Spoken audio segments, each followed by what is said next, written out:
I'd like to call our school board meeting for Benicia Unified School District to order. And we need to start with our reporting out of closed session. We have a student matter, Mrs. Jensen. Yes, I'm asking for an approval of the recommendation in the matter of case number 19-008, stipulated expulsion and placement. Do I have a motion?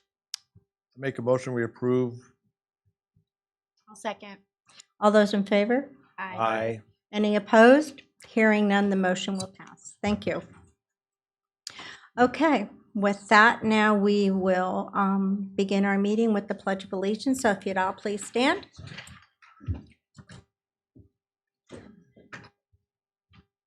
I pledge allegiance to the flag of the United States of America and to the republic for which it stands, one nation, under God, indivisible, with liberty and justice for all. Thank you, and please be seated. Okay, we are going to start with an approval of the agenda as written. Do I have a motion? I move that we approve the agenda as written. Thank you. Do I have a second? I'll second that. All in favor, say. Aye. Any opposed? Hearing none, the agenda passes as presented.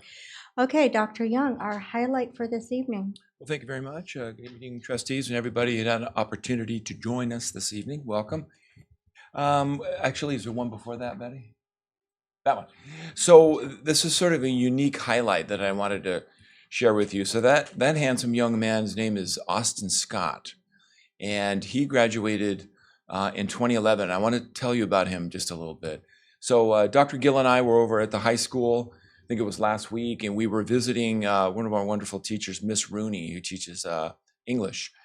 So we were visiting her class, and she's also very accomplished, taught at San Jose State, and is involved in these partners, writing partners with high school at Berkeley. She's taught at the university. Anyways, we had a wonderful visit with her, and as we were leaving, we stopped and we talked to another English teacher, Miss Thompson. We said, hey, would you like to hear something really cool? We said, absolutely. So she told us all about Austin Scott, and it's so wonderful that I just want to read a little bit about him for you, because I think we would appreciate it. So Austin Scott is the BHS class of 2011, and he was a basketball player before he joined drama. During his junior year, he was injured, and during a game of practice, he suffered an extensive injury to his spine. He required surgery, and he was out of school for several weeks, if not months. He was in Miss Thompson's junior English class at the time. The injury put an end to his basketball ambitions. He's apparently 6'4", was quite an athlete. But we'd always encouraged Austin to join drama, and he was a member of the improv team. And Miss Thompson said that he really read beautifully in class. I see maybe one of his middle school teachers nodding her head. So his senior year, he finally healed mostly, and finally having the time, Austin joined the cast of Beauty and the Beast at the high school. He was a very memorable Gaston. He found joy and success in performing and was soon performing roles in regional theater companies around the Bay Area. Scott initially applied for Hamilton 2 years ago, and when he auditioned for a variety of roles, including George Washington and the dual role of Thomas Jefferson and Marquis de Lafayette, he even received a string of callbacks where he auditioned in front of Miranda and the rest of the creative team. Ultimately, they decided he was too young to portray Washington and not the proper fit for Jefferson or Lafayette. Once again, he did not give up. And in this week, Tuesday, actually, after playing Hamilton for a year in the national tour, Austin Scott makes his Broadway debut as Alexander Hamilton in the musical Hamilton. So it's such an achievement. And one of the things that really struck me about that story, not only this great achievement of him having this incredible role, the first thing that popped into my head was just resilience. And we talk to kids about resilience, which I like a lot better than when we talk about grit, which is fine too, but I love that concept of resilience, and could have gone in any direction. Any of us could after suffering that kind of an injury, but he just went in this other beautiful direction, and he's done so well, and we're so proud of him. And Betty helped me put this together, Miss Jensen, and she emailed his mother, his loving mother, and to let her know that we were going to be doing this, and she thought that was fine. And then Miss Jensen also emailed him, but he's probably pretty busy, hasn't emailed us back yet. So He hasn't returned. just thought that was great. And then just, Pretty busy. you know, and the other thing too, hats off to the teachers, right? So This morning. You did? Yeah. You got a message. Yes. So I maintain contact with Austin and follow him through all of his outstanding activities and stuff. And I knew he was leaving the traveling group in Boston. He wouldn't quite say what he was doing other than coming back to New York. So he goes, "You'll find out in a couple months." And Really good. yeah, I got a message today from him. Awesome. And then, Really enjoying I love it. so. And then just in closing, hats off to his teachers. Anybody, Miss Mitchell looks like you're nodding your head like he was in your class, maybe. And, had great teachers as he went through our system. So I know that helped him get to where he is today. So congratulations to Austin. I don't know if you had a couple other pictures. There he is, looking dashing right there on Broadway. There he is. Very good. Very good. So there's, thank you for letting me do that. Of course. All right, thank you. Kind of hard to follow that. Austin Clark. But- We could just adjourn now. Okay, Talented Austin. I don't see our students. I'm assuming we have no student reports this evening? Okay, so, pardon me? I'm not sure why. Okay. Busy night, apparently. All right, so we're back to Dr. Young for the superintendent's report. Thank you. Just a couple of items. We had our professional development day on Tuesday. I want to thank Dr. Beatson and Ms. Rice and her department, the curriculum department, and all the teachers that worked with you in putting that together and presented. I thought it was a wonderful day. Productive, focused, relevant, and there was a focus on a concept called universal design. And I think that's a very useful tool for teachers. And so we were spending lots of time on that. And also culturally responsive teaching. So I sat in on both of those sessions and thought that was wonderful. So thank you for your excellent time on that. Had an opportunity to meet with the PTA and some school site council parents this week.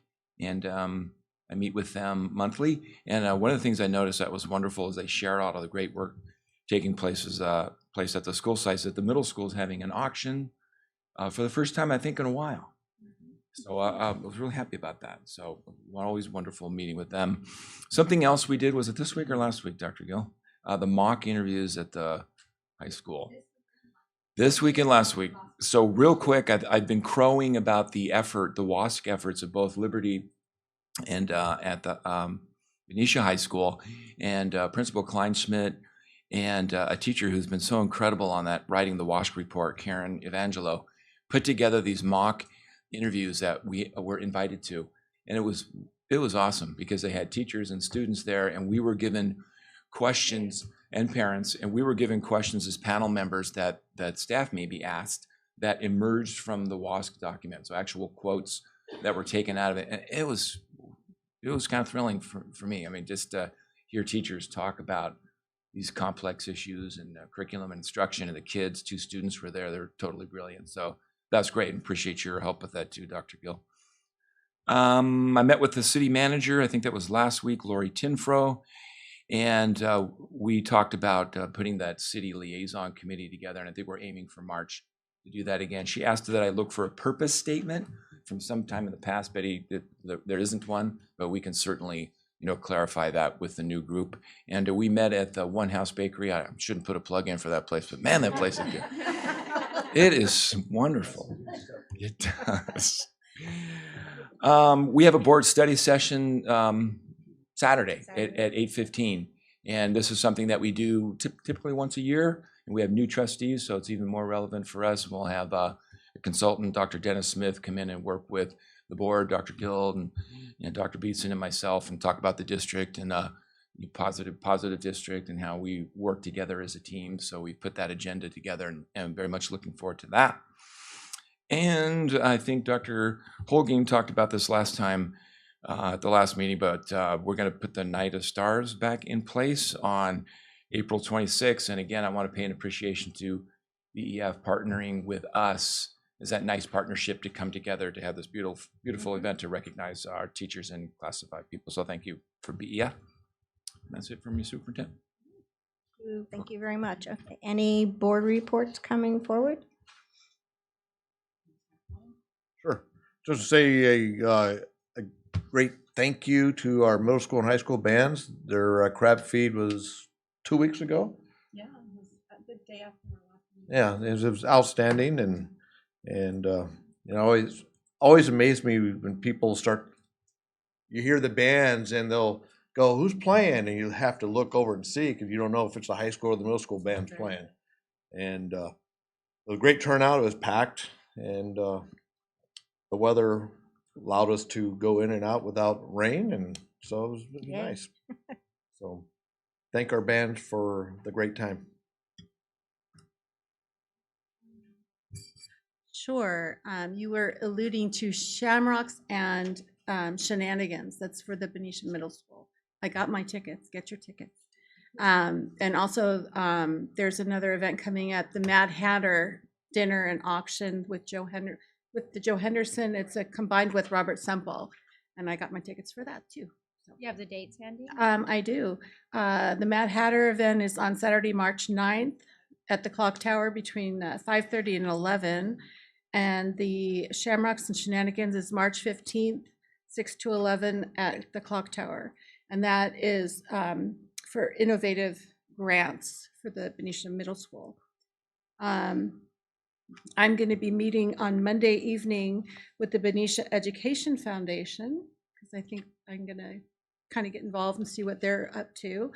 And we're going to be going to an event tomorrow at SD Real Estate. It's the League of Women Voters is putting on a meet your elected representatives and officials. And are you going to? Yeah. Good. So there'll be some of us there, which is great. And this week there was a Chipotle fundraiser for Joe Henderson in Vallejo, and I went to that. It was really fun. So it was great. That's my report. Thanks. I saw Gary and some other people at the high school open house a couple weeks ago, and that was really solid, really structured well for the ability for the parents to go around to the various departments. We're together and you can ask questions about curriculum, and I just really enjoyed it. And the multipurpose room had all the electives, and that was really cool too. With Dr. Sawyer on Friday the 15th, excuse me, with Dr. Young, wrong supervisor. One of those doctors. He's like, wait, what? We toured Robert Semple and had just an amazing visit there. Particularly, I was in Miss Henning's class and her pre-K class, and the students were explaining to me all of their program in their classroom. These little 4-year-olds that were just adorable, and they're like, "Here we go to our table sections," and they're explaining to me how each one works, and so it was just amazing to see them at that age. We also had a really good conversation with the inclusion team and about their management structure and how they're working together and working with the children, and so great visit there. We also hiked up the hill and looked at the fence line in the mud. So, it's always an adventure.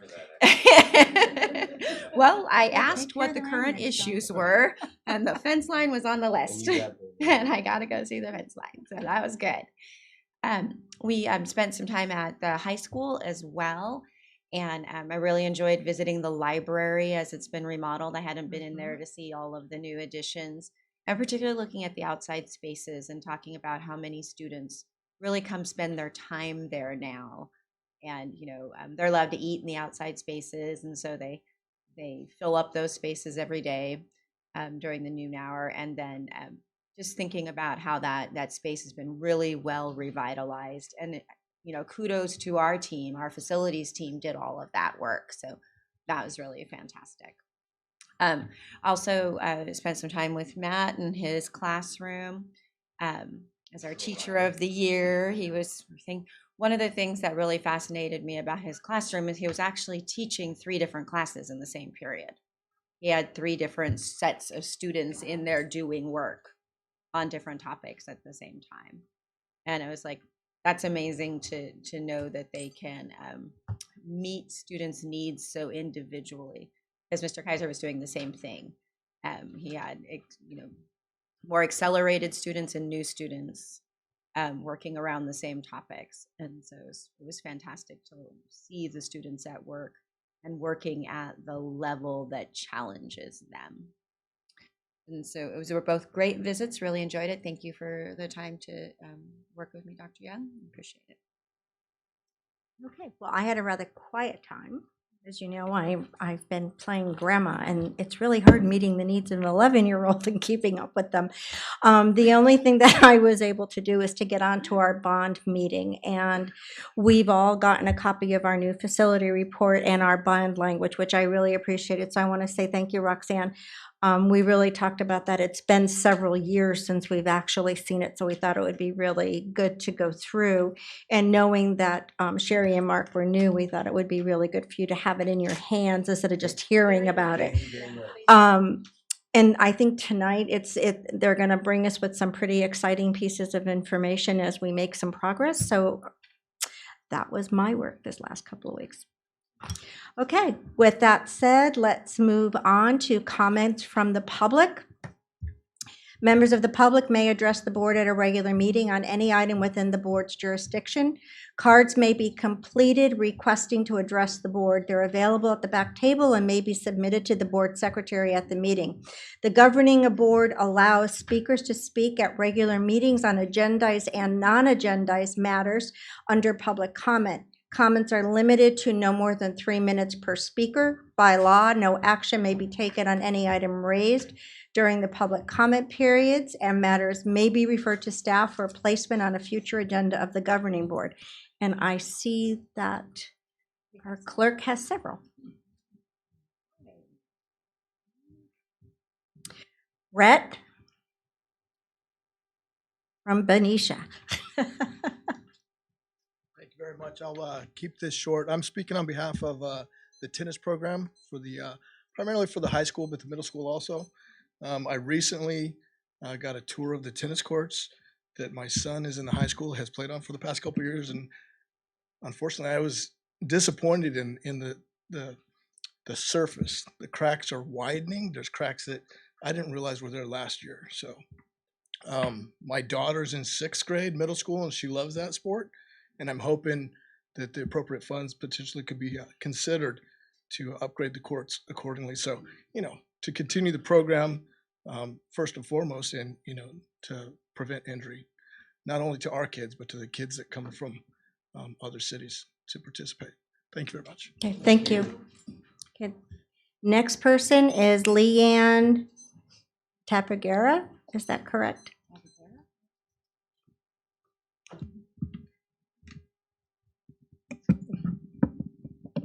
Okay, well, I'm just going to hold this.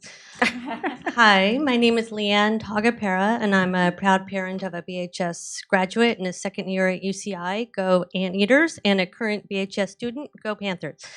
My purpose in speaking tonight is to allow other parents to have correct information and the same information that I have been provided by the district administration.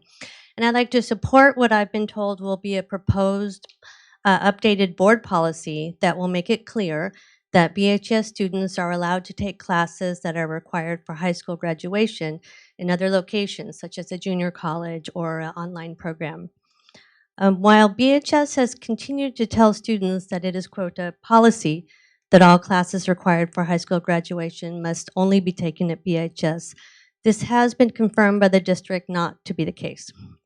BHS counselors provided students this incorrect information in January at an assembly held for juniors, and they provided this incorrect information throughout the fall. In the past, students such as mine have been actually encouraged by counselors to take classes out of BHS in order to achieve their goals. However, this year, I and others have been provided the opposite information. Again, it is not true that all classes required for high school graduation must be taken at BHS. The district has confirmed verbally. It is the school board that makes policy. I have been asking the district to provide this corrected information to parents and students, but they will not. However, I was heartened to hear that the board policy committee has been discussing putting this board policy in writing and agree that this would be the best approach. That way, all students will be afforded the same information and opportunities, and the inconsistent treatment of students can be stopped. I must add that although I would like to attend a policy committee meeting, district staff continues to assert that such meetings are not open to the public, and so I am therefore barred from attending. In my reading of the law, this is not consistent with the Brown Act, and I suggest that meetings be transparent and open to the public. In addition, I suggest that there be parent and teacher representation actually on this committee. If this updated policy were only found in other school board policies on the district website, it really would be buried. I suggest that the new policy or updated clarified policy be placed in such places as the course catalog, the BHS website, and handouts to students. That way, if another principal, vice principal, or counselor told students and parents that all classes required for high school graduation must be taken at BHS, they could read the board policy and be aware that they were being provided the wrong information. Located that policy in those places could also serve to inform staff itself, especially those new to the district. I've been talking to BHS in the district about this issue for nearly 5 months, and I really appreciated this dialogue. To conclude, I'd like to say thank you to Dr. Young and the entire board policy committee, and also to Leslie Beatson for the months of conversation and for agreeing to propose to the school board that this policy be placed in writing. Parents should be looked at as partners. Thank you. Thank you. Okay, Marina Wills.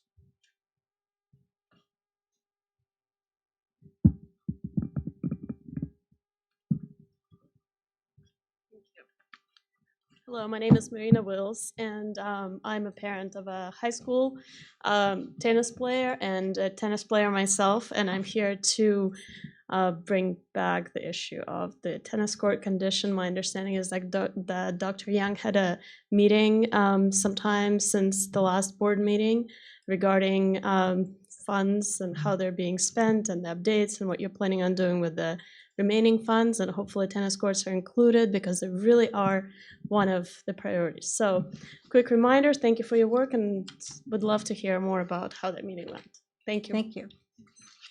Okay, Melanie Voss.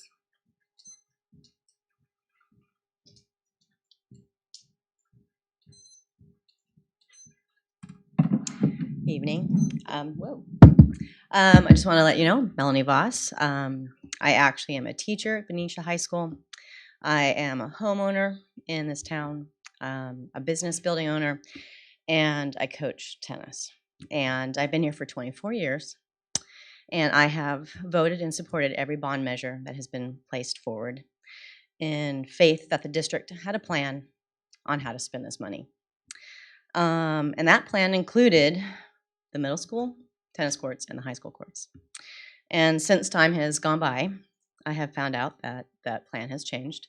And now, as we play tennis on these courts, they are turning to sand lots. We are playing on sand and slipping and sliding. And the courts now have cracks in them that are growing grass. And as a coach, we are in this new league. I'm embarrassed to have teams from the other side come over and play on our courts. They are the worst courts out of the 12 teams that are in our league. So I just want you to look at the remaining funds and really consider where you place them. Thank you. Thank you, Melanie. Okay, Scott Moyer.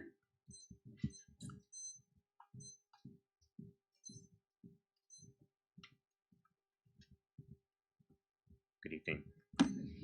Scott Moyer, Benicia resident, homeowner and taxpayer for the last 20 years. My wife and I raised our kids here. Both attend Benicia High School presently. My son has had the pleasure of playing at Benicia High School tennis with Coach Voss. This will be his third year. We're supporters of all the sports. We supported the new football stadium, beautiful track. We bought bricks for every family member. And it's a great community. We're grateful for the community, the schools, the teachers that make Benicia as great a place to live as it is. I don't know the particulars about the funds and how they're being allocated. Obviously, you have a scarce amount of funds that have and you have a long wish list of items. I'm a big supporter of tennis. I'm not as good as my son. I can't keep up with him, but it's a sport. There are a few sports, but tennis is a sport that both men and women can play. It's a very social sport. It's great for our youth to learn it as they go in later in life. They can't play football. Well, you can play football, but you can't play football like you play in high school. So it's one of those sports that you can do with your spouse, with friends, men and women playing together. It's very social. People play tennis until they're in their 70s, their 80s, like golf, but it's more accessible to everybody than golf. You just need a racket. You can get a racket anywhere in a public tennis court. So I'm just supporting the use of our funds, and please give some consideration to the courts. Thank you. Thank you. Jojo.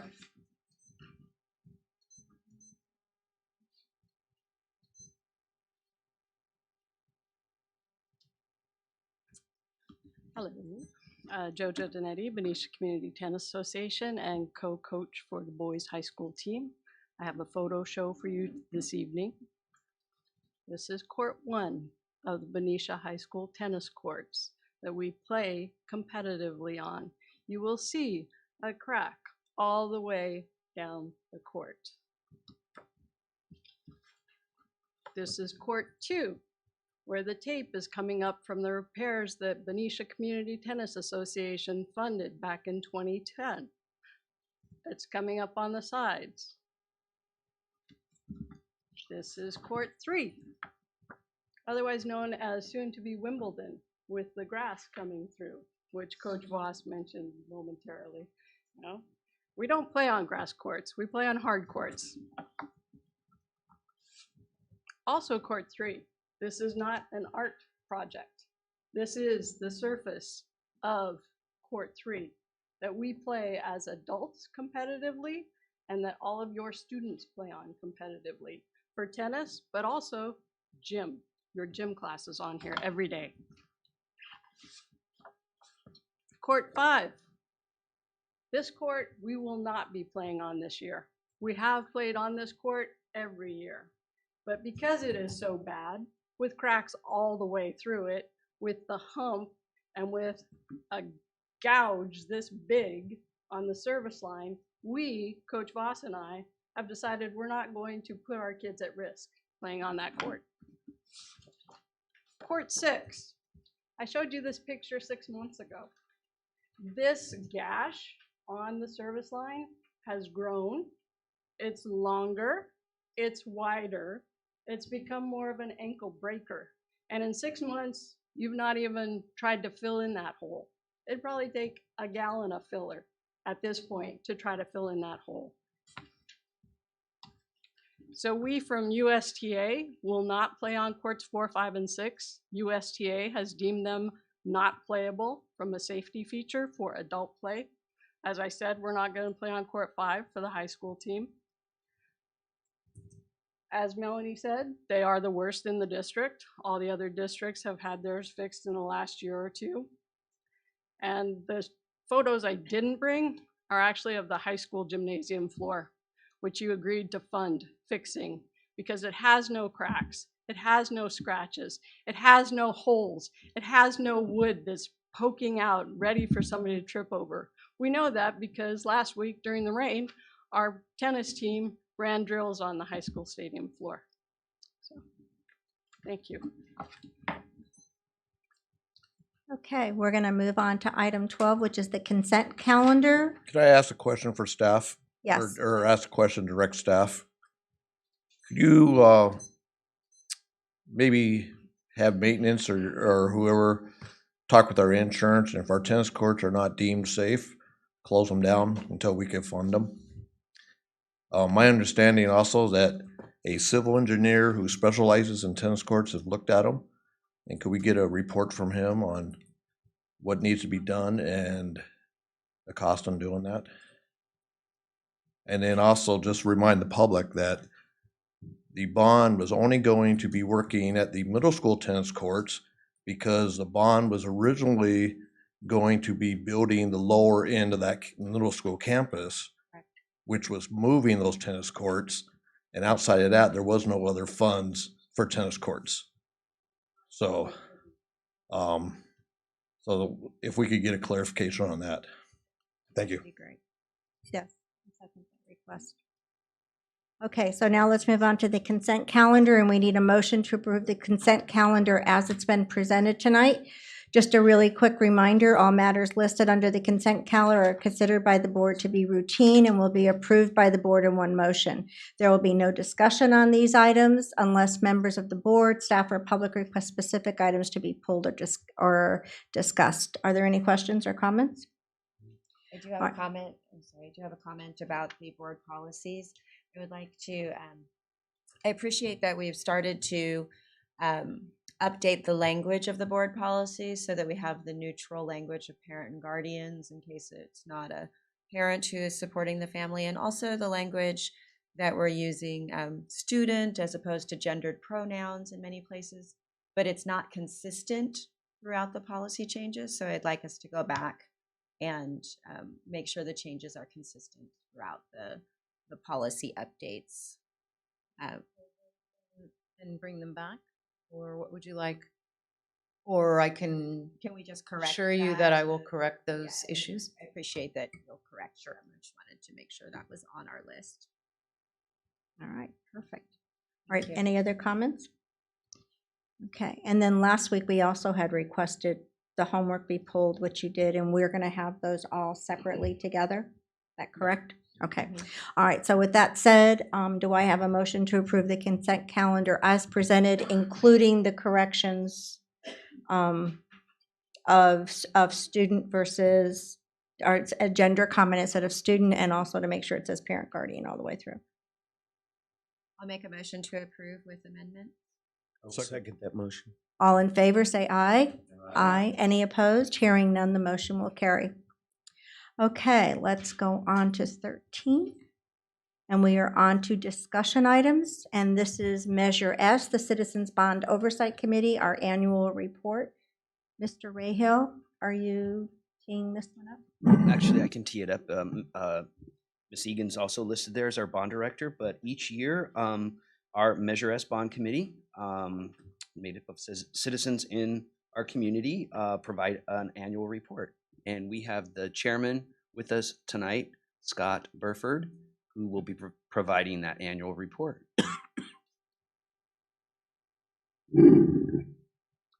All right, thank you, Tim. Good evening, everybody. Yes, my name is Scott Burford, and I am the chairman of the Citizens Bond Oversight Committee for Measure S. So I'm just a regular, ordinary, average Benician. I've been for about 20 years and love it here. So I'm happy to be here. I'm here to deliver our annual report for 2017-2018 fiscal year. And amazingly, that report consists of exactly one sentence. So I'm going to keep you in suspense for a couple of minutes. I'd actually like to start by just recognizing and thanking the committee members that I work with, one of whom is Ron Arentz, who's right over here. Thank you for being here, Ron. I also like to thank Pat Lopez, Todd Blaitler, and David Sells. They're a great group of people and a lot of fun to work with. So our committee is responsible for overseeing that the proceeds from the bond measure are spent in accordance with the law. That's our job. I think most of you know that when the bond measure passed several years ago, because of the way it was written, it required the formation of a citizens committee to oversee how the bonds are spent, and that's why I'm here. All right, so our job technically includes informing the public concerning the expenditure of Measure S bond revenues. So informing the public and maintaining trust among voters is important, not only as far as the current measures in the implementation is concerned, but also for future bond measures, which might carry a similar purpose years from now when needed, possibly even worse. I'd also like to thank the district's Chief Business Officer, Tim Rahill, and Bond Director, Roxanne Egan. Both Tim and Roxanne do an excellent job of preparing for our meetings. We try to ask good questions. They have a knack for explaining all the ongoing projects in a clear and easy to understand way, so they really make our job easy. I'd also like to thank Superintendent Dr. Charles Young, who frequently makes time in his day to join our meetings and share his updates and enthusiasm over the bond projects. Implementing a bond measure is a tough task. It's not easy, but our community can be proud that this team we have has dedicated itself to doing the best job possible to benefit as many of our students as possible. And now that one sentence I was talking about a minute ago. So, on behalf of the Citizens Bond Oversight Committee, I am pleased to report that for the 2017-2018 fiscal year ending June 30th, 2018, the Benicia Unified School District has spent Measure S bond proceeds per the bond project list contained in the ballot measure and is therefore in compliance with the requirements of the California Constitution, Article 13A, Section 1B, subsection 3. And I didn't even have to practice that. While I'm here, I'd like to take just a few moments to summarize the Citizens Bond Oversight Committee proceedings for the 2017-2018 fiscal year. So we meet quarterly, and our meetings for the year were on October 17th of 2017, January 31st, April 25th, and July 25th of 2018. At these meetings, we meet to review the bond project updates, and we receive and file the bond expenditure lists. And as I mentioned earlier, we do ask a lot of questions. Most of them come from Ron, and they're really good ones. For the 2017-2018 fiscal year, we received and filed bond expenditure lists totaling $5,609,115.10. Most bond funds during this period were spent on the Benicia High School Stadium project with $3.4 million in expenditures. Fire alarm upgrades across several district locations totaled $1.7 million. Approximately $141,000 of bond funds were spent on technology and infrastructure upgrades, things like clocks, bells, PA system, surveillance systems, and phones. $119,000 was spent on the Benicia Middle School modernization design. Other notable expenses included $156,000 in project management expenses and electrical and other miscellaneous upgrades totaling $93,000. There were $27.8 million left in Measure S Series A funds remaining on June 30th of 2018 to be spent on current and future Measure S bond projects and to be reviewed by the CBOC, our committee, at our meetings during the 2018-2019 fiscal year. Lastly, thank you, board members, for your service and support of Measure S and for supporting the children of our community. There are many more projects out there, we know that require bond funding, and we look forward to reviewing their progress and eventual completion. So, unless you have any questions for me tonight, I'll just plan on seeing you next year with another annual report. All right. Thank All right. you. Thanks very much. Now we're going to go right into our Measure S quarterly update on our bond projects with Roxanne Egan, our bond director.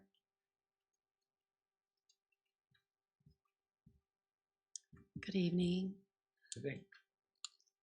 There's kind of two parts to this presentation. The first is just providing every time after the Citizens Bond Oversight Committee meeting meets, we bring and share with you the information that was shared with them. So even though Scott gave you the annual, I'm just going to give you a little bit more information from our January 30th meeting with them. And then secondly, the meeting that Charles had talked about, it's our district-wide steering committee meeting, met, and to share out what they found and the recommendations for the remaining bond monies. I'm going to ask Betty to. Well, she pulls it up. I'll just start talking. This is in your packet in various forms. I was going to just use highlights for the projects that are in progress. So the first document that I was referencing is from the Citizens Bond Oversight Committee meeting. So it is showing progress on projects that were previously approved and are in progress. Thank you. So the ones that we have a full list here of all of the projects. The ones that I highlighted here are ones that have current changes and updates.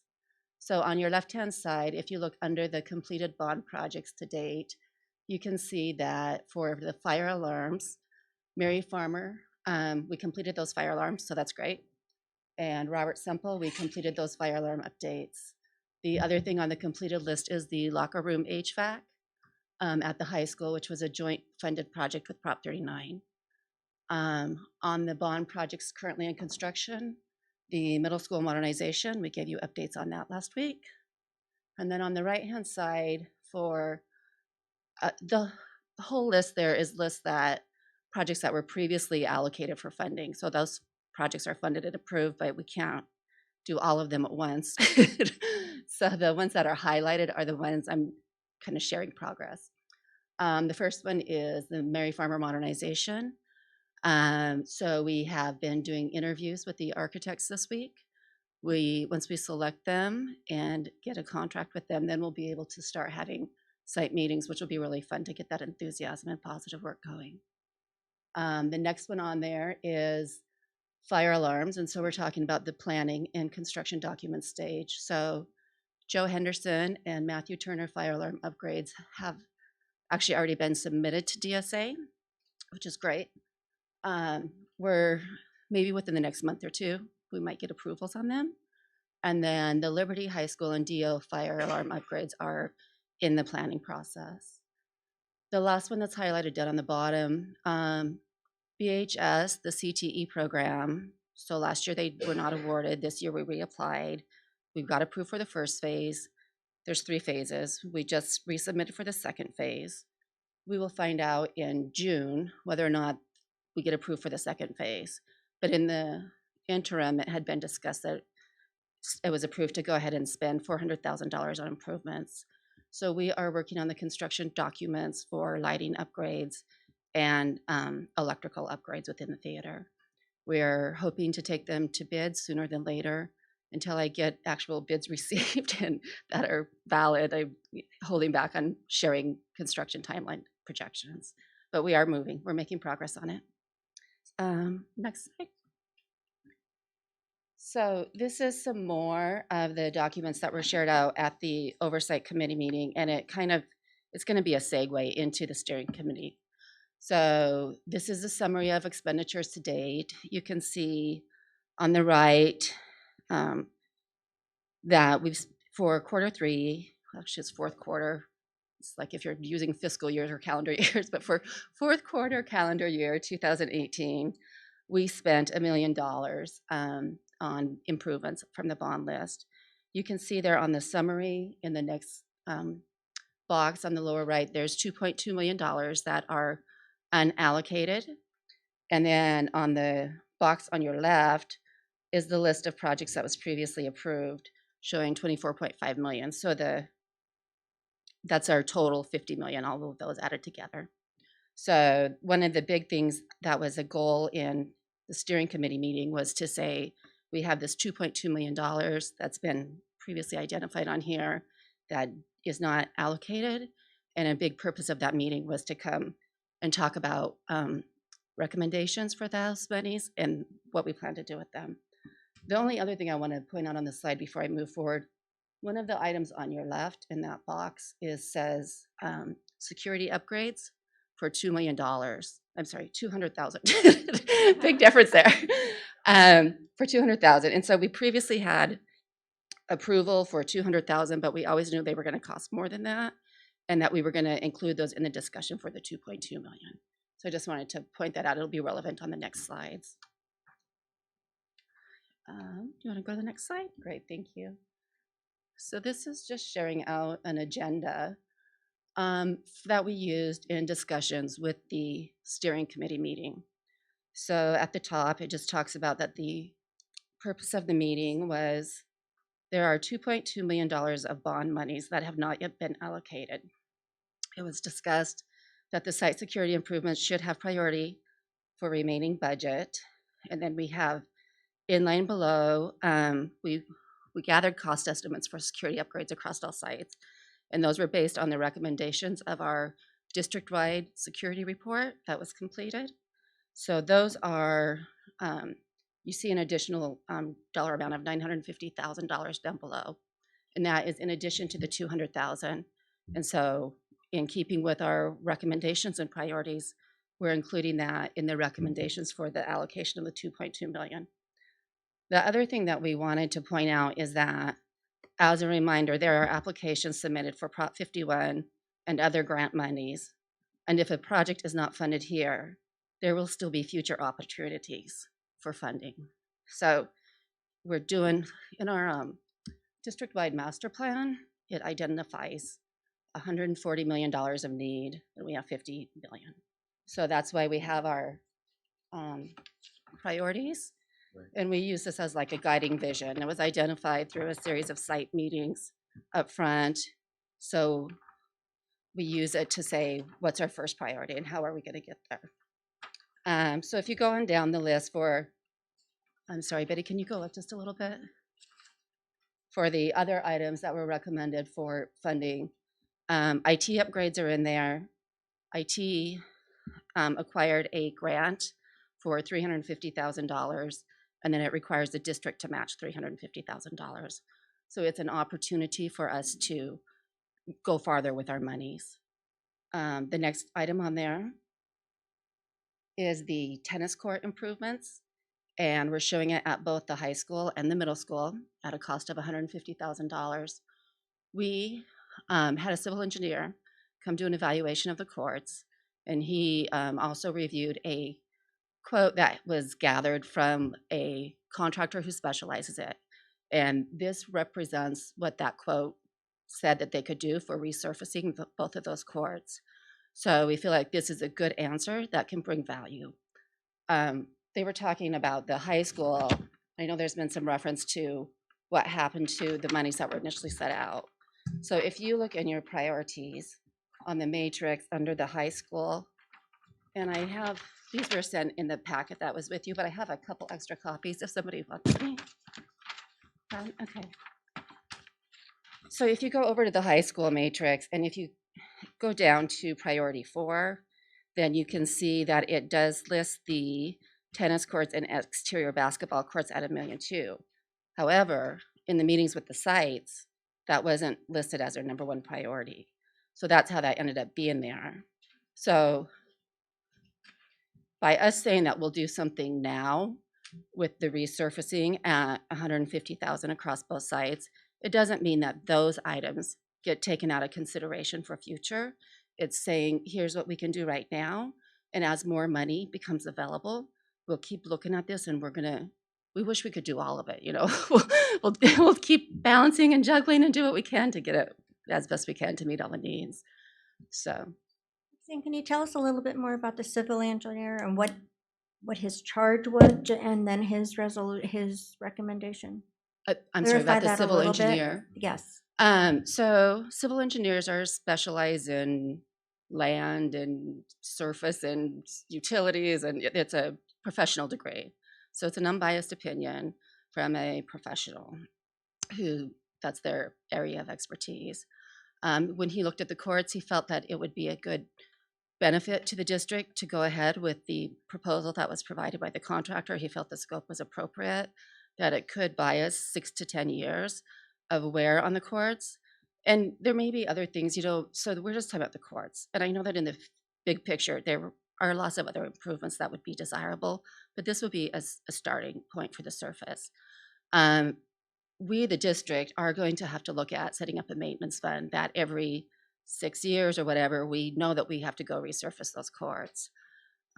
So that's, he thought it was a good value. He recommended that we go forward with that. Did the civil engineer indicate any structural problems that would be underlying if we resurface? They just kind of like, you know, the roots of the trees, those kinds of things, if we take those out. There is an area in the hump that was identified where they will be excavating that out as part of it and then building it back in. He did not think that the entire court needs to be dug up at this point.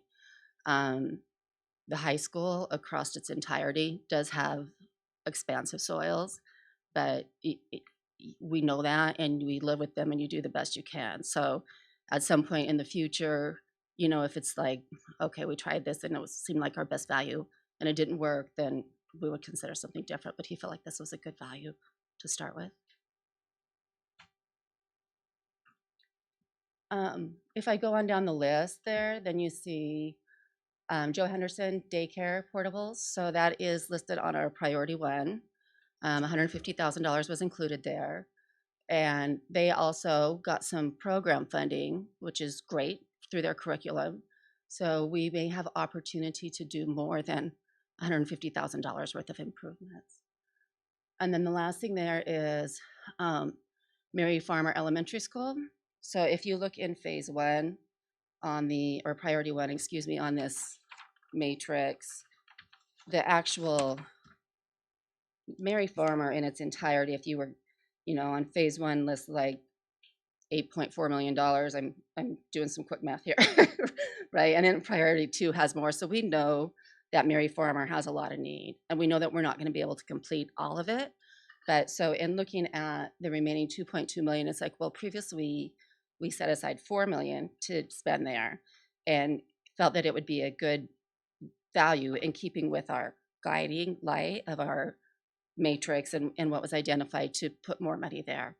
So this would be $4.6 million, and then would also have the opportunity for some of the money that's set aside for safety improvements, because that is split down between across all the sites. And so those numbers highlighted up there come to 2.2 million. And the facility steering committee, which has representatives from all aspects across the district, was very pleased with it, and they voted unanimously that they thought that was a good way to proceed. The only other things that I kind of talk about a little bit is that other projects that are going in progress that are not necessarily bond, but that we're working on is Prop 39 improvements. We're working on going out to bid for them. It's going to be thermostat upgrades across every classroom in the entire district. Ms. Egan, could you remind the board what Proposition 39 is? Yep. So the district was awarded $1 million. It's monies that has specific uses that we can use it for. We can't kind of openly decide. And our application outlined, here's what we tend to use it for. And they said, yes, we'll approve it for those uses. So what did it consist of? It consists of some transformer upgrades and replacements, because we'll get energy efficiency gains from that. It's going to consist of HVAC control upgrades throughout the district. And then the last one is lighting upgrades. I think that we're going to hit the $1 million a long time before we get through all of that. So we are prioritizing the transformers and the HVAC, because the lighting is something that we feel that maintenance can more easily assist with than the other two, which are bigger scope projects. And this is an exciting thing for us, I think, right? So it's focused on energy efficiency. And then with our solar project that we have in place, and Mr. Rahil and I were talking about that today, that it's already paying back to the district. So as we continue to put these systems in place, we operate at a energy efficiency level. So we're excited about that. We're saving enough money on our electric bill to pay our water bill. Yeah. Or almost paying our water bill. Oh, well, that's Making a little splash. So, Mrs. Egan, I know we're applying for all the matching grants from the state. Any idea when we can anticipate an answer? So there's various levels. So I'm going to just start out actually with, there's one more item, Betty, Okay. if you scroll all the way to the bottom, and there is, back at this summary, which if you flip back to this kind of overall summary, it shows a line item on there that on the left-hand side on the box of allocated monies, we had $3 million that is set aside of our bond money that we said if we get the Benicia High School, PAB, CTE, a couple more acronyms in their grant, that would be the maximum amount of the grant, and we would have to come up with that for matching monies. So we want to wait until June to see if we get approval for that second phase, but if we don't, we feel like we should come to the table and talk about if all of that $3 million gets saved for PAB, or if we need to assess and if it should be allocated to some other projects. So that is one area that may or may not become available. And then as far as the other grants, so there's so many different pots that we have submitted. It's all under Prop 51, but there's hardship, which gets priority. We're really proud that we submitted the high school.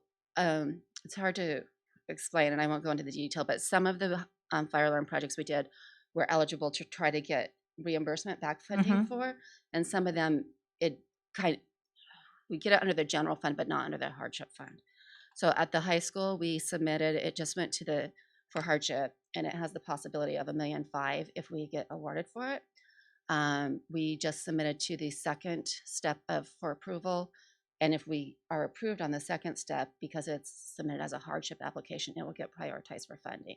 So I can't guarantee anything for sure, but that one we would possibly know before the end of this year.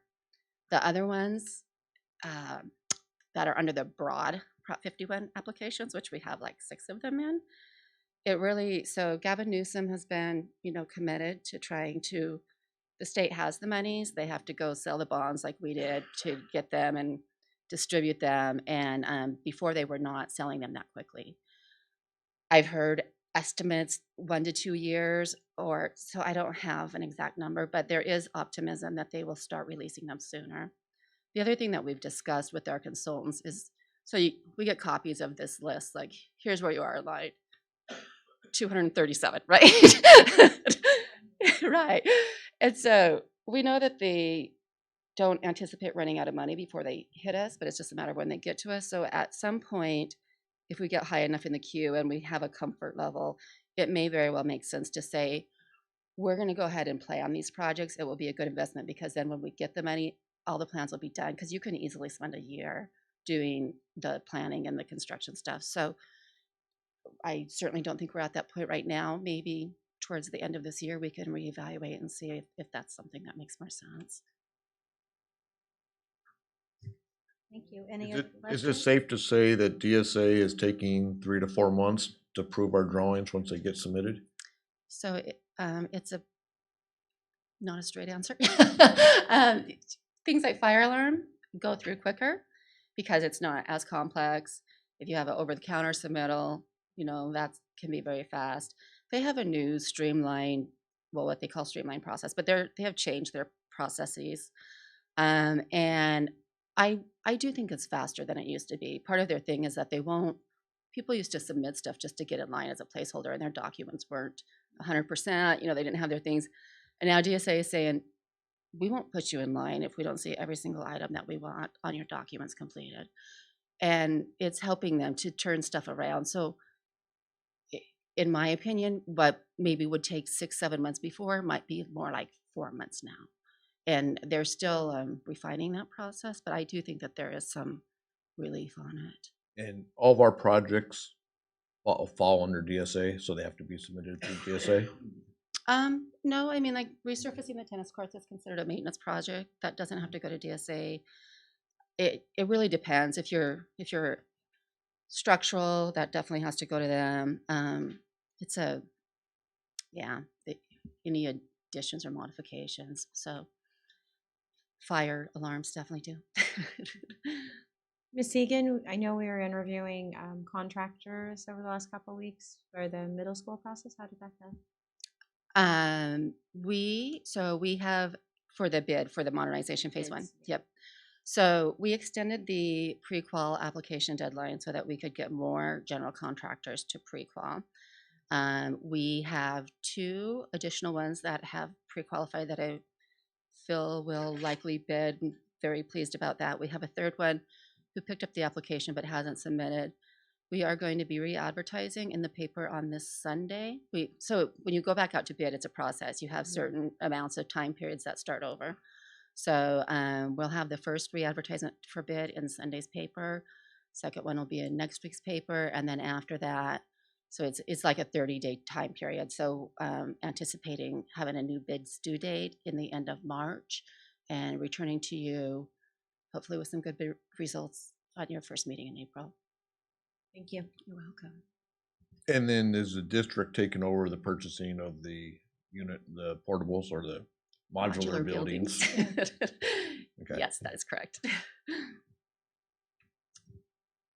Mrs. Egan, any idea of when maintenance is planning or anticipating their timeline of completing or doing some of their tasks? I know the weather is an issue, but any idea? Have they given us any indication? When you say their task, do you mean relevant to The board work that we're identifying as maintenance work? For safety or for this district-wide safety assessment, or do you mean for tennis courts, or do you? The safety and the tennis courts, yeah. So the tennis courts, the resurfacing of them, dependent on the weather, so they can't do it when the ground is this wet. Right. They thought they may be able to do it as early as June.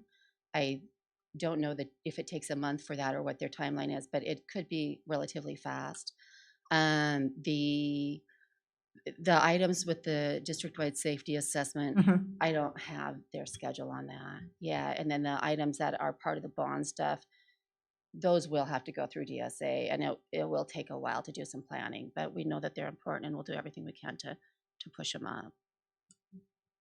All right, great. Do we have any other questions for Mrs. Egan? Okay, this is not an action item. This was a discussion item, and which we have been peppering her with questions, and I appreciate you taking that.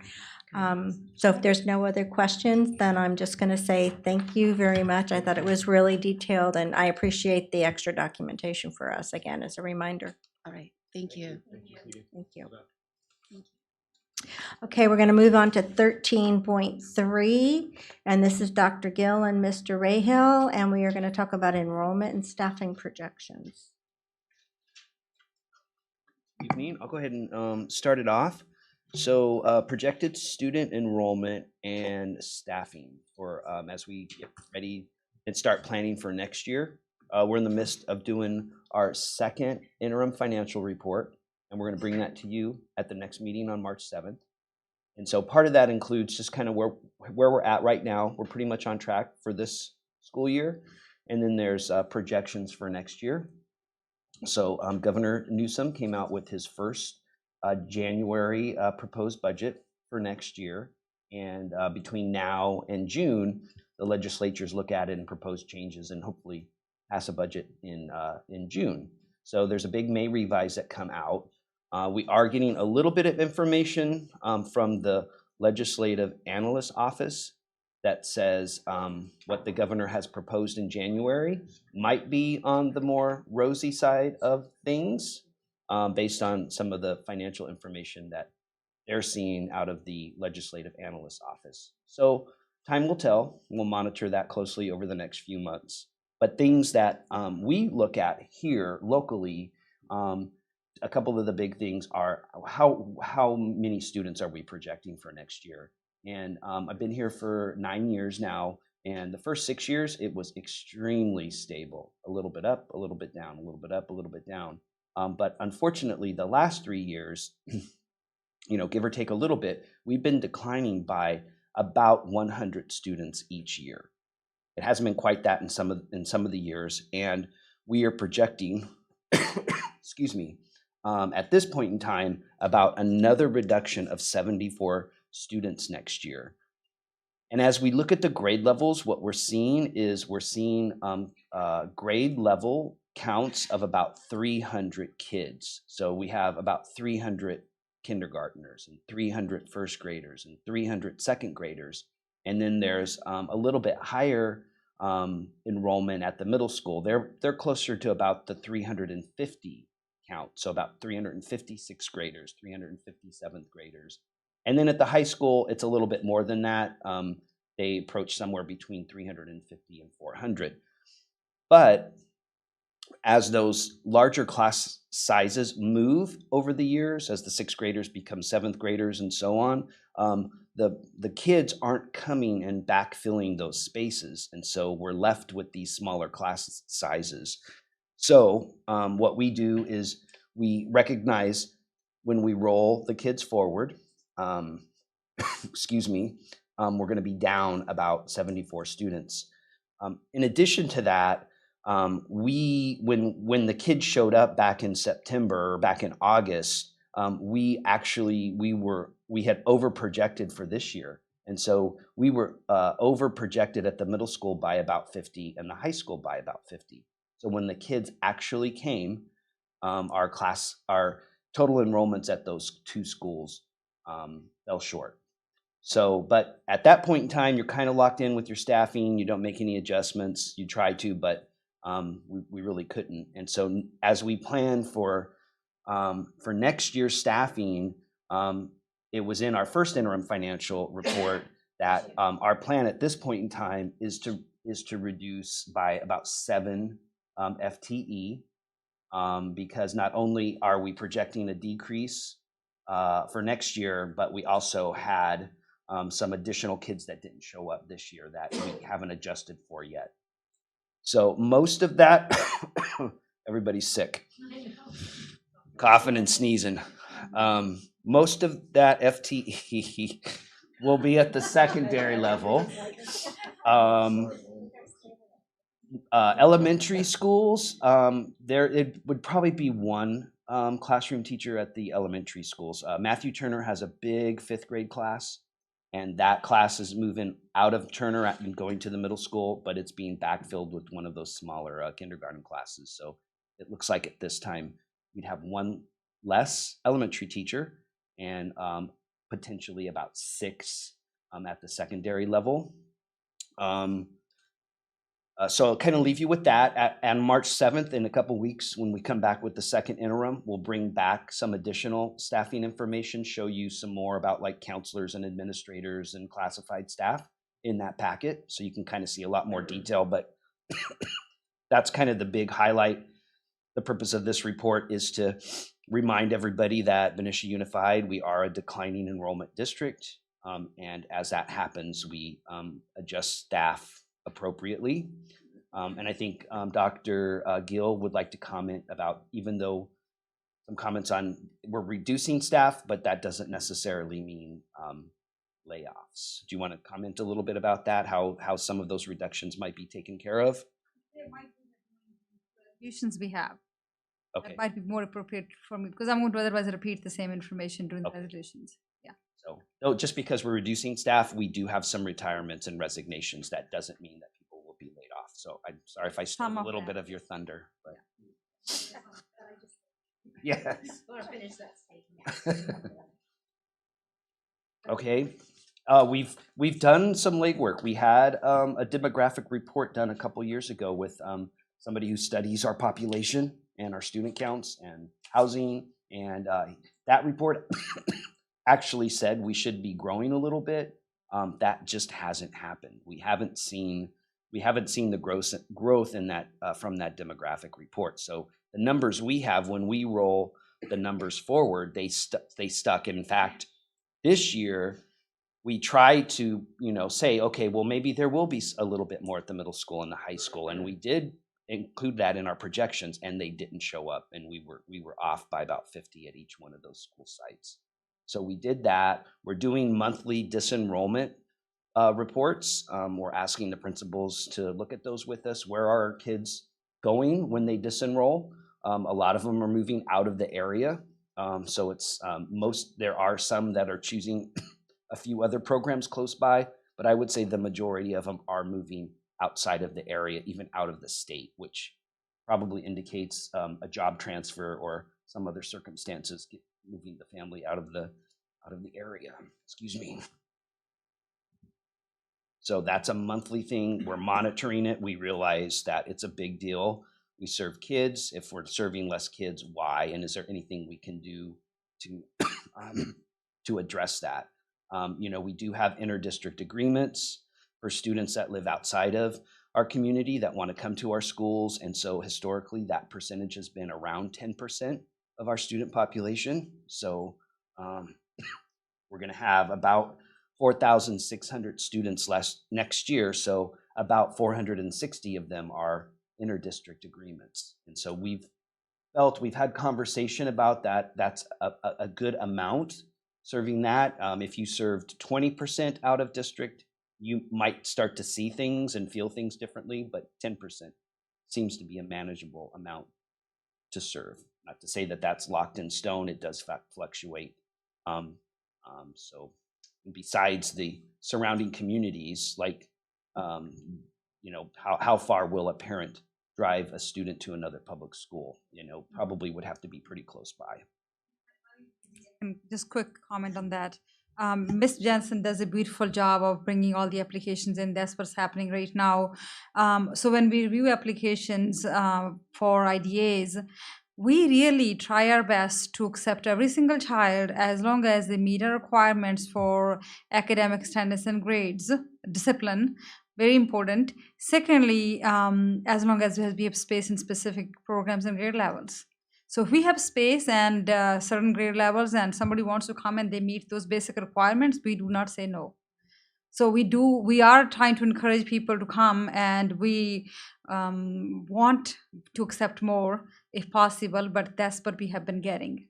And if we ever denied in the past, either because of those three reasons, attendance, academics, and discipline, or space in that specific grade level or that program.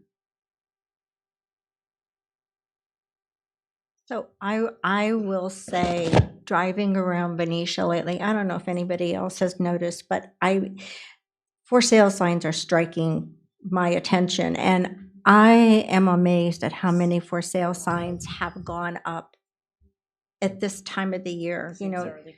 Yeah, it's really early. It's just, they go up towards the end of school because people want to make that move from summer and people want to come in, but it's like, I'm just noticing that change, and it's like, wow, it's very interesting to see what's going on.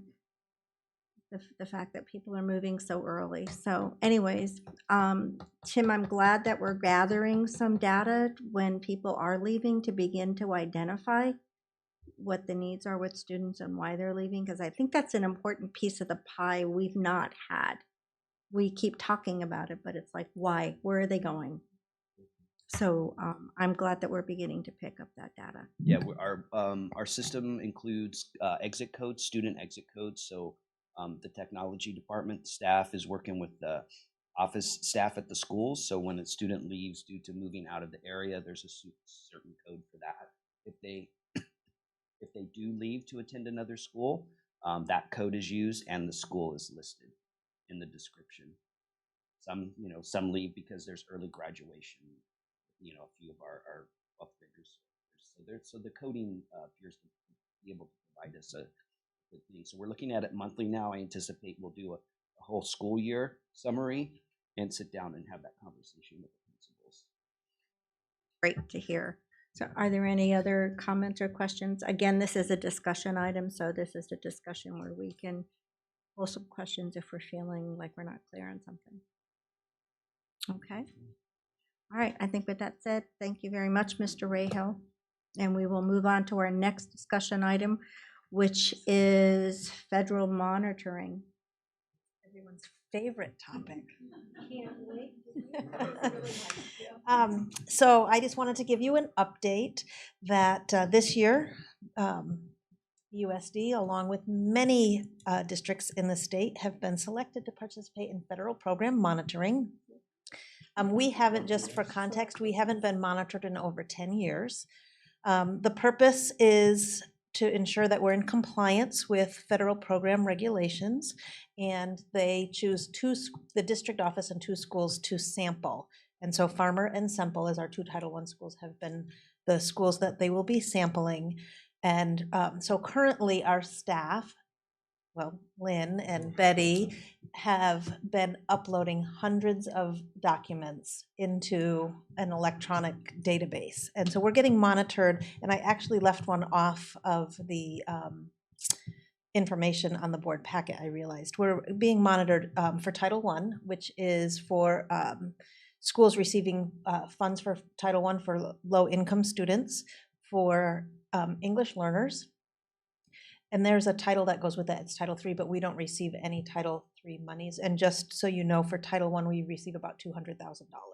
There are districts that receive a lot more than that. We also are being monitored for uniform complaint and education equity.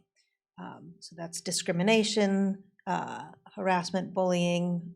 And so the kinds of things that they want, just to give you an understanding, they look at school site plans, school site council, family engagement, DLACs, ELACs, which is your EL advisory committees, both at the site level and the district level, communication logs, how did we distribute policies to parents and staff and families, screenshots of all the websites and the mascots that are on the websites, maps of the locker rooms and where urinals are located and how far and how big. I mean, we were digging lots of stuff out. So anyway, lots of work getting all of those documents ready, and currently this committee, this team that works out of the CDE is monitoring those and giving us lots of feedback, and we're uploading more in response to questions they have. So next week, no, I'm sorry, not next week, on March 5th, 5 members of this review team will come here for 4 days and spend 2 days down here at the district office reviewing all these files kind of in person, and then 2 days out at the school, those 2 school sites, walking classrooms, reviewing files there, and interviewing staff. And so that we're getting prepared for that. Oh, they'll also interview school site councils and our ELAC groups as well. And then on the last day, the group will come back and give us a report with findings. They did say that very rarely are there districts or schools that have no findings, because the amount of information they ask for is so vast. So I will let you know how we do with that. But I do want to just give a shout out and appreciation to Betty and the business office and the HR department, Steph, my department, Julie Pebler and Kara Ridman are our 2 Title I teachers, our reading intervention specialists at our Title I school. So they'll be interviewed and they have to provide their schedules and how many students and all the data on the students and how they are performing. Our site principals, and they have to meet with our athletic directors and talk about their rosters and so forth, and really, and Lynn Hannafin. And so just a big shout out, because they've been working like crazy trying to get this stuff. Thank you. Yeah. She's like, yeah. Yeah. Okay, thanks, Leslie. Does anybody have any questions or clarification? Okay, again, this was another discussion item. Okay, so now we're going to move on to some items that are going to require some action. So we need a consideration and approval of the plan for low-performing students, the block grant. Dr. Beetson. So this one I'm really excited to, and I mean that, to present to you tonight and look for your approval. Back in November, we were notified that we would receive some funding for some students who were low performing, and I'll get into the detail around that, and needed to come up with a plan that needs board approval, and it has to be submitted to the state by March 1st. So tonight I'm going to share with you our process, what's included in our plan, and ask that you approve the plan to move forward. But before I do that, what was really affirming was this week I had the opportunity to go to Sacramento and see our new state superintendent of education. I always want to call him a commissioner. Back in Vermont, it was the commissioner of education. So Tony Thurman, it was a first in a series that he's going to be putting on, where he brings together districts that have had some major success in closing the achievement gap. So that's his platform. This particular one was focused on districts that have had a lot of success closing the achievement gap for our students who are African American.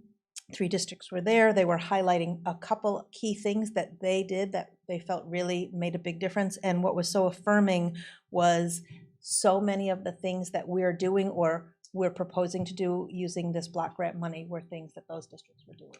So I think we are really on the right track, and so that's exciting. Okay.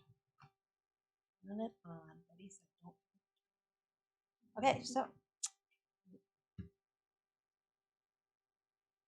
So as I said, back in November, the California Department of Education provided districts with about $2,000 per student for students who were not meeting the standard on the state test. So they scored a 1 on the English and the math test, and they weren't our unduplicated students. So those are the students who are socioeconomically disadvantaged, English learners, foster or homeless youth, or special ed.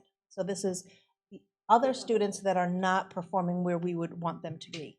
We have to have it, why does it say February? The plan is, that's incorrect, has to be board adopted, oh yeah, in February now for March. And we have to describe how we're going to increase and improve evidence-based services to serve those students, and it can be used for professional development, instructional materials, and additional supports. So we have, they based their funding on 2016-17 data, and at that time, we had about 263 eligible students, so we're receiving almost $520,000. And this pie chart just shows, and I didn't go back to 2016-17, but the kids that took the test last year, where were the predominance of students? And so they're all over our district, but only fairly in grades 3 through 8 and 11, because that's when they take the test. We do have a bump at middle school and then the high school. So when we did some analysis, I worked with Robert Wall and did some digging about who are these students. And the most significant number of them didn't go to our elementary school. So they were students who moved in after elementary, or they went to several of our elementary schools. So they were moving around a lot. And then they were students who were at BMS who, as elementary students, were at Robert Semple. We did have the biggest number of them in grades 6 and 8th and 11th, but there are also more students at the 11th grade that particular year. And then most of those students were not students who are chronically absent, which was interesting, just trying to look at all those different data points. So what was our process? We did some major data reviews with lots of different groups. We looked at our quantitative data, so our benchmark data, our assessment data, our SBAC data, attendance data, behavior suspension with our district curriculum council and our administrative council. We also held student forums at Benicia Middle and Benicia High School where we asked 3 questions. It was random sampling of students. And we asked, what's working for you, both inside the classroom and outside the classroom here at your school? And then what are we having you do that's not working? And what would be a great support for you? And so we got lots and lots of feedback from students on that. Then, because not one of those groups had looked at all of those data sets collectively, we pulled a small work group, one of which our members is out in our audience here, and we spent a full day just doing some major data dives. And they did partner gallery walks. They looked at the data in different, it was set up like a gallery through different lenses. So one partnership would look at what are the students telling us about their sense of belonging or their relationships with teachers or their supports they're getting in terms of mental health or academic support. So kind of going through and looking for particular information. And then from there, we identified some big goals, and they all had to do with connectedness, intervention, student-teacher ratio, and professional development. So things that were calling out to us, and we created short and long-term actions and focus areas for the district. This was just an example. We did this at my house off-site just so that we could have a different environment, and so everybody working, and there's charts up all over the place. So where we came to as a group was finding a way to increase student connectedness to teachers and curriculum. Was kind of a major theme through both the quantitative and qualitative. And one of the things that we're talking about trying, and each site will probably implement a little different, but how can we start to ensure that every student is acknowledged every day? And so that's a conversation that we're having. So all of this led to, so now what? We have some money to work with a particular group of students, and what should we do with it? And so what you're going to see is just some identified needs based on the parameters of the grant. I'm not going to read all of those to you, and I'll get into a little more detail around the grant in a minute. But again, greater student-teacher connectedness to the curriculum and student interests, some expanded support, especially in primary grades in reading and math, looking at another area, because remember, one of the big significant pieces were students who did not come to our elementary schools were in this group. So finding a way to do some outreach, some intake before those students, when they enroll with us, but before they necessarily start. It's just like, let's meet with the families and find out where they are, so that we create sort of a network for them before they start. Looking at social emotional and continue culturally responsiveness. And so took all of that information back, called it back together, met again with administrators and said, okay, how do we focus all of this information, and kind of came up with two big goals.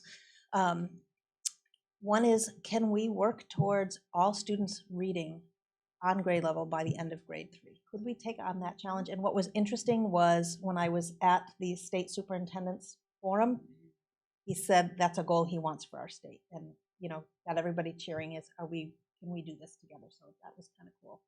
And then But he was at Berkeley, it's the 3rd grade. No, the 3rd grade crusade. Everybody reading by 3rd grade. And then, ensuring that all students feel a sense of belonging to their school community. And so making sure everybody has a niche. So from that, we came up with, and you have in front of you, kind of a longer narrative about the grant, and it just sort of explains all of that again, but culling all of that down to writing the grant into 4 big areas. Some immediate and targeted support, especially in reading and math and social emotional well-being. Looking at some potential systems changes. So how can we create longer blocks of time for kids to feel connected? Looking at some instructional materials that we need to make sure that we're supporting our struggling students, and some professional development. And then, so the next 2 slides are just some examples, and they're listed in your proposed proposal as well. And so immediate, targeted, and individual support. So first, who are the students? Let's know them by name and need. And we have to make sure that we have curriculum and systems that we can use with the students once we really identify what those needs are. And then creating this reading campaign. So every child reading by grade 3, wouldn't it be cool if we could do this citywide? And so it becomes a city.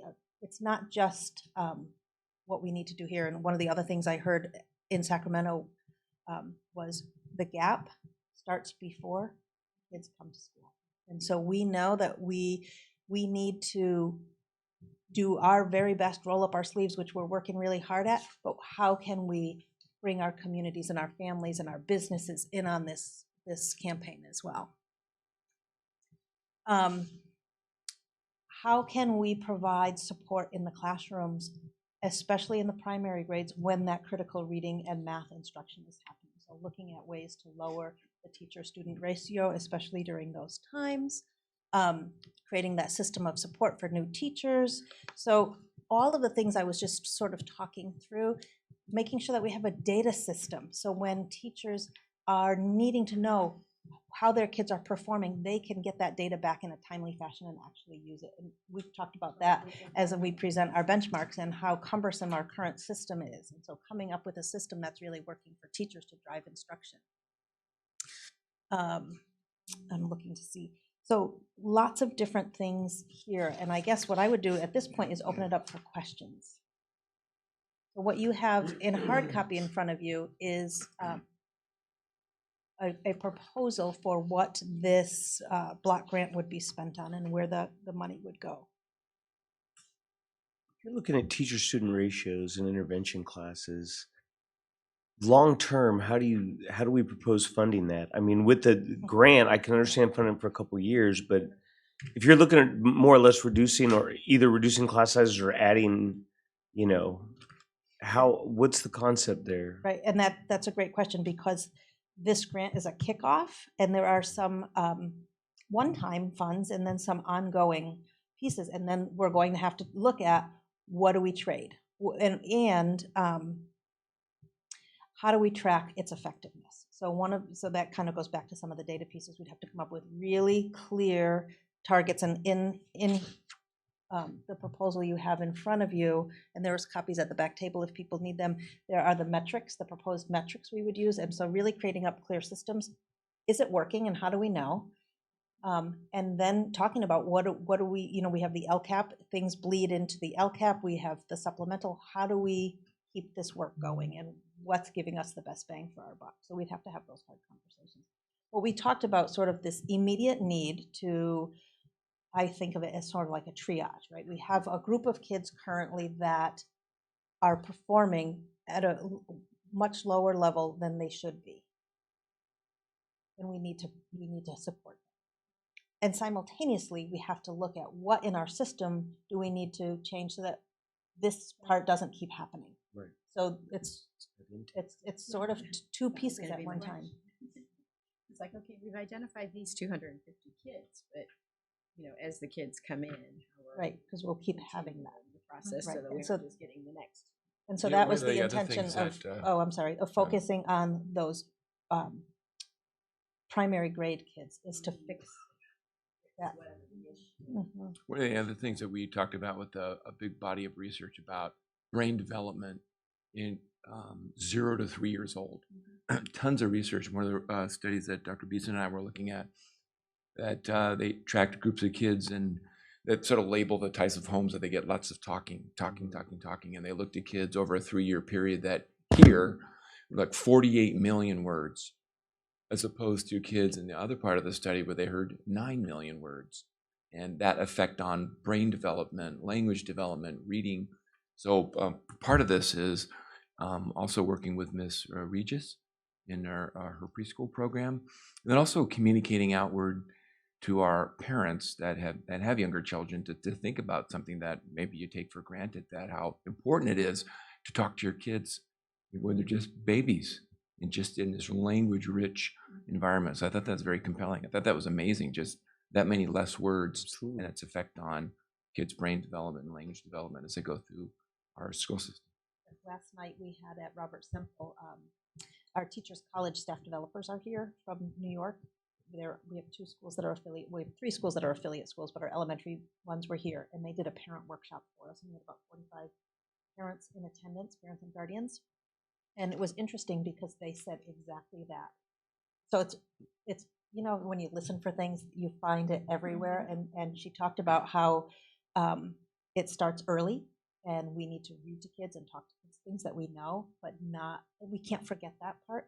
And she also said that we say we want them reading by grade 3 because then it's very difficult to close the gap past that. Right. But we know by the end of 1st grade. And so really looking at that early age, that's the signal that if they're not at the end of 1st grade, it's going to be tough. But the good news is we have 60 years of research that shows that we know how to make significant inroads into reading issues for little guys. So we can make a difference. We're confident in that. We know it's so important at the primary grades because really all their focus, I shouldn't say all they're focusing on, but their primary focus is reading and math. I mean, as the other issue that begins to come in once you get to 3rd grade and beyond is they're starting to actually have formalized instruction in their history and in their sciences. So it's really important to capture them when they're really in their early grades because that will affect everything. Exactly. And what we know is the CASP test, what we ask kids to do, not only on the CASP test, but in school in Common Core, is all literacy based. So the math, even though there's the numeracy, all of that, there's also all of the language around. You have to explain what you're thinking or explain why something worked and read really complex problems. It's not simplified anymore where it's just a fact. It's embedded in lots of other pieces. You talked about really needing to look at a community-wide discussion. How are we thinking about collaborating with Dr. Regis and First 5 and those organizations that are really focused in on that community development? That's a great question. And as I was looking at, and I was just talking with Dr. Young about this, and I said, each one of these things that's in here needs like a small task force, a committee to say, okay, we're going to take this piece on and we're going to do this. And so I think that's the next step, is circling back with the administrators and the folks who have been helping with this brainstorm and say, okay, what's next? And how do we break this apart into manageable pieces? We have 2 years to spend the funding. I feel urgency around all of it. So I don't want to say we'll put this part off, but we may have to prioritize. We're going to start with these pieces and then focus on these pieces. So I haven't done that piece of work yet. The first grant write-up that's due on March 1st doesn't ask for that level of detail, but that's the work that we'll do next steps, is saying, okay, what teams do we need to put together? Who's going to lead them? You know, what's the work plan behind each one of those? First Five, I think, are a great resource. They have that huge campaign. I mean, you were talking about reading, and I'm going, if reading talk to your kids all the time. That's their commercial that continually goes, and it's. But I mean, there's more to it than just the words. It's like, what does it mean, and why would we consider doing that? But I also wonder. I would think First Five would also allow us the contact with preschools that aren't in our district. They're in our district, but they're not part of our district. Right, they're not ours. Because really, it's like every preschool needs to understand the importance of having the children talking all the time and be reading to the children all the time and having the them. ones that are in preschool are at the advantage. Exactly. So I would think it's a greater outreach in the community than just the few schools that we have. It's a bigger hand. At least that's the way I'm seeing that. But anyways, wow.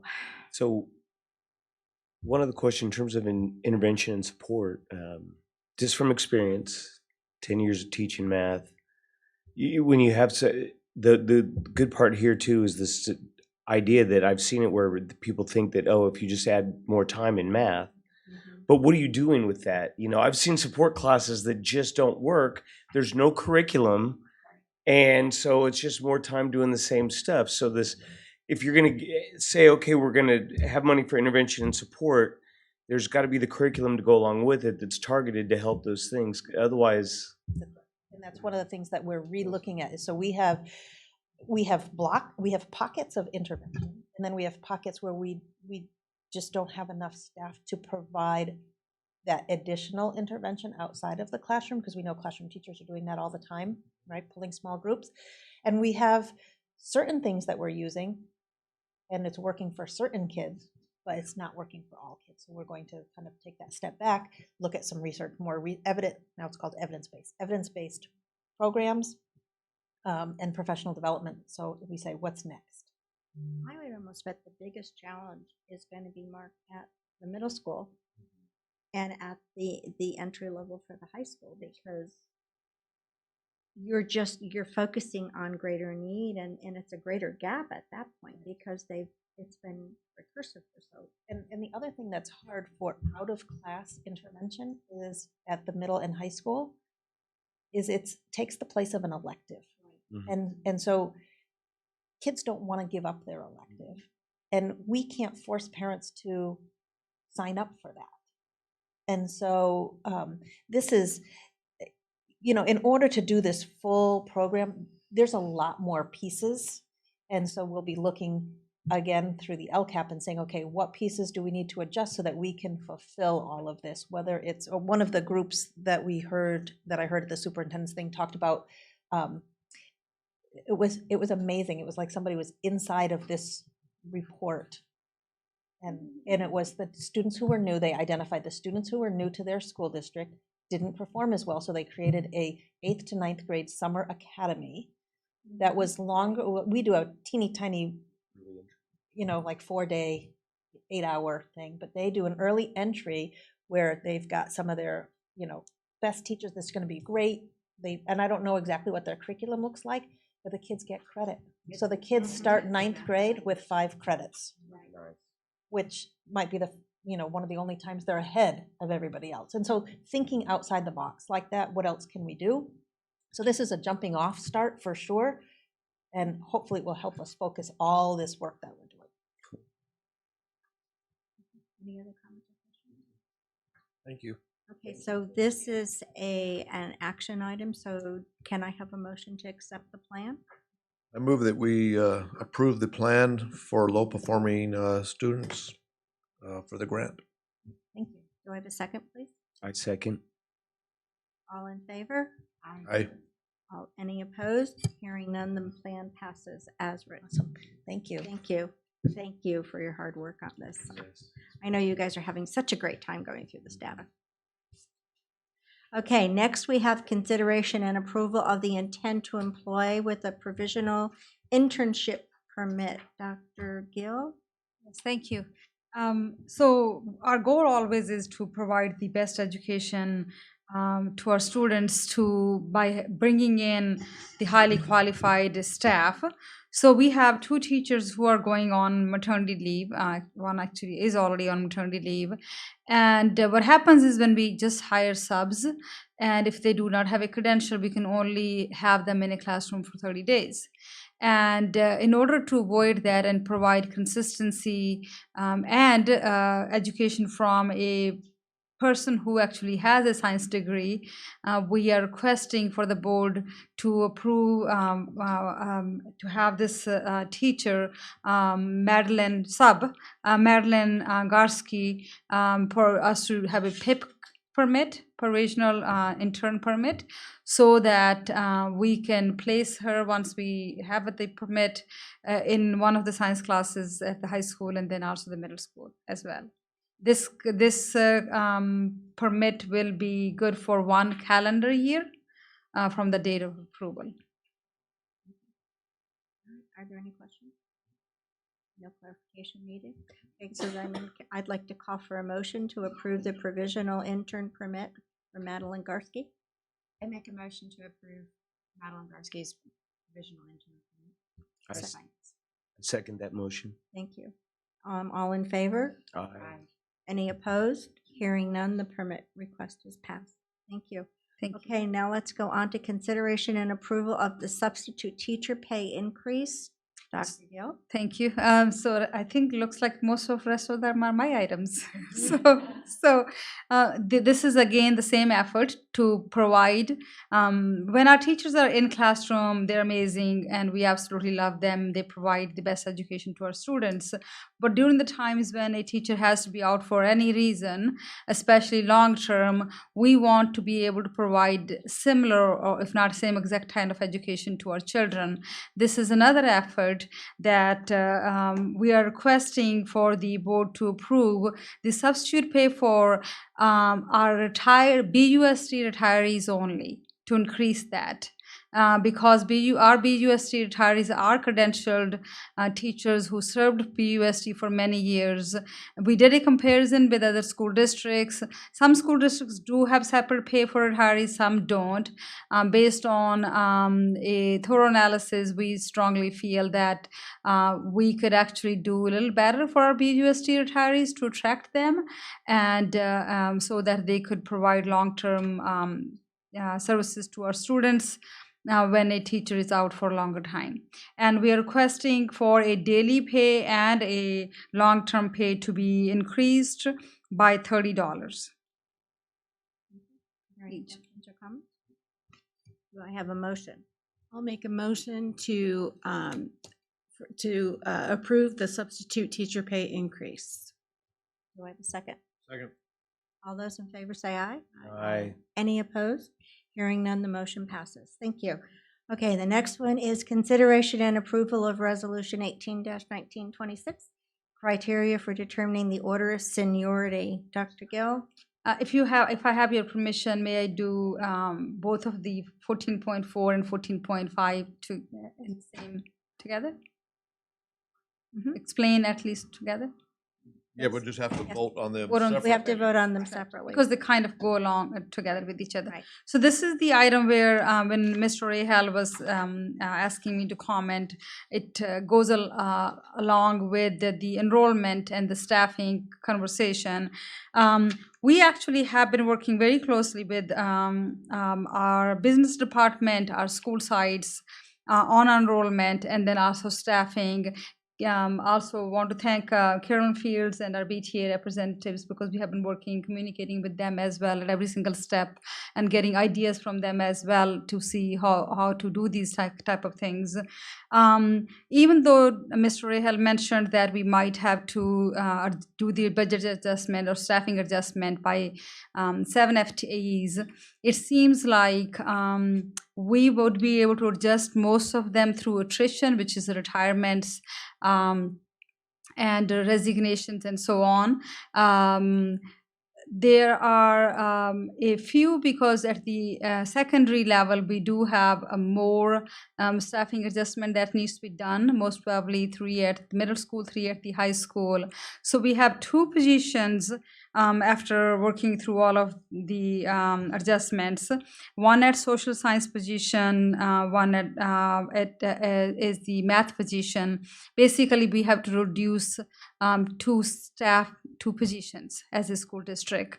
Again, we're going to try our best to work with our current staff to see if there could be some internal transfers could be done, so that there are not really no true layoffs. But just to be on safe side, we have to bring these resolutions forward. One is particular kinds of services, which is social science and math position. And then the other one is a seniority list, because if we have to go that route, and after exhausting all of our choices and nothing else is a choice, and we have to go through layoffs, and then the criteria is listed on the resolution, which is 18-19-26. Okay, thank you. Are there any comments or questions about either of those documents? Okay, so first I need a motion on the resolution that is dealing with the order of seniority for employees. So that would be number 18-19-26. I'll make a motion to approve the seniority order for priority. Do I have a second? Second. Okay, all those in favor say aye. Has to be a roll call vote. Oh, I'm sorry, this is a roll No call problem. resolution. Thank you. President Ferrucci, Yes. Trustee Holguin, Yes. Trustee Maselli, Yes. Trustee Wing, Yes. Trustee Zeta. Thank you. Okay, the next one is 14.5. It's the resolution number 18-19-26. And it's in regards to particular kinds of service, and it's a resolution. So do I have a motion? I move to approve resolution 18-19-27 to reduce the number of certificated employees due to reduction of particular kinds of services for the 2019-2020 school year. Thank you. Do I have a second? I'll second. Okay, this is a resolution, so it's a roll call vote. President Ferrucci, Yes. Trustee Holguin, Trustee Maselli, Yes. Trustee Wing, Yes. Trustee Zeta. Thank you. Okay, with that, I want to thank everybody. This has been real interesting, heavy agenda in regard to the seriousness of some of the items. So I want to thank everyone, and meeting is adjourned.